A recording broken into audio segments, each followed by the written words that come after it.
Okay, up here on the roof, take a quick walk around so you can see the entire roof. To start with, the roof is a architectural type asphalt shingle, typically rated for about 30 years. It's fairly new, I want to say. It was probably installed within the past 5 years, and it's in pretty good shape. I did notice a little bit on the back here of some curling of the shingles, or it's pushed up. It's hard to see. If I get down, you can probably see a little bit better.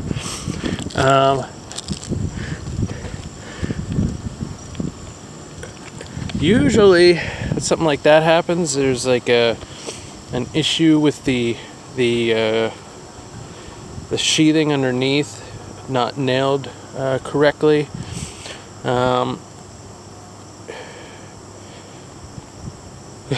It might lay down. If this roof was like recently installed, sometimes it can lay down after a while.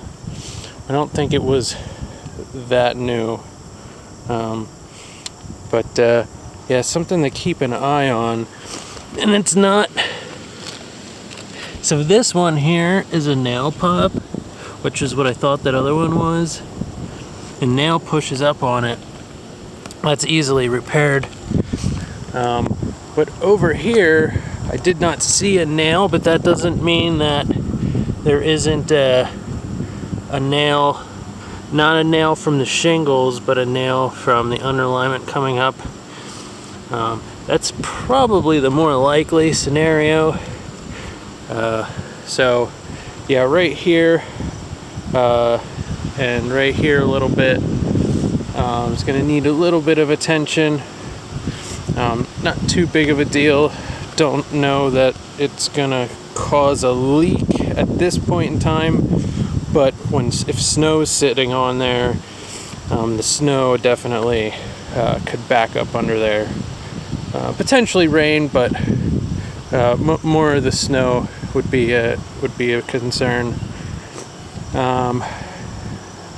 Definitely would get rid of this satellite dish stand here, especially this one. It's not in use. This one's in use. It is what it is. But if there's one that's abandoned, I would get rid of it. The less penetrations in your roof, the better. So we'll take a look at the chimney here. Flashing looks good. The chimney itself looks good. The crown is showing some signs of a little bit of deterioration. Right now it's okay, but it's something to keep an eye on. Starts getting big cracks in it, you're going to want to seal those cracks. A little bit of moss buildup here. Not terrible, it's just because it doesn't get a whole lot of sun back here. So if it gets real bad, probably want to come up here and knock it off. Flue has this cap that you actuate from inside with a rope or a chain, and it will push this shut. Which usually in the summertime, if it's not being used, you're going to want to keep that shut.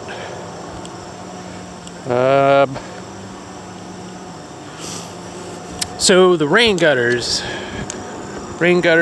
have some debris build up in them, and some standing water.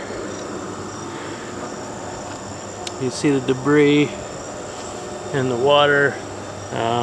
The water could be from the leaves build up in there, or it could be that they're not pitched properly. Out front, you can tell that they were adjusted and new downspouts were installed. I didn't Wasn't able to see that from back here, but I'm assuming they probably did the same thing out back. So just show you the rest of the roof out front. This is all good.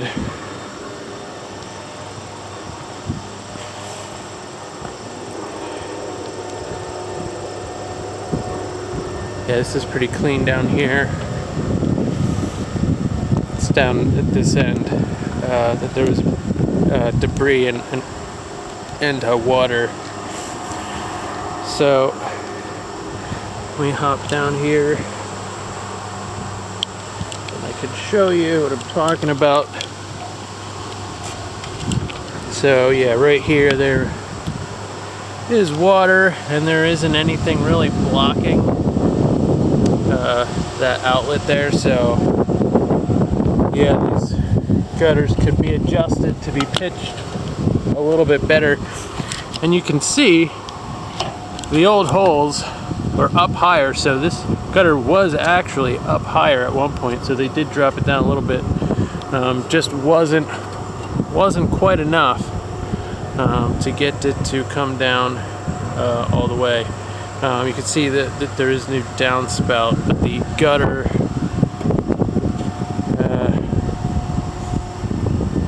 may be older. I mean, I don't know, it's a seamless gutter, but you know, it's sort of damaged right here. I don't know, maybe there used to be a tree or something. I don't know how that could get damaged like that. But it's mostly cosmetic, as long as it's not you know, it doesn't have holes in it and it's draining properly, you know, it will do its job, which is to take the water away. So I will note that the drip edge flashing, this flashing right here, is not the type of flashing I like to see. Usually that sticks out up here a little bit, and then there's a little bend at the bottom here, and that basically, and it also is not tight up against the fascia, this here. And what that does is that allows the surface tension to break of the water, and then it can actually drip into the gutter. The way this is installed, you might get some water coming in behind your rain gutters, which in the wintertime you'll end up getting ice buildup in front of your garage door. So yeah, there's not a ton you can, I mean, you can repair it. You have to take the first row of shingles off. I would see, you know, wait and see how it actually performs through the winter before it would, you know, have a roofer come out and do any work as far as a drip edge goes. So yeah, that is about it.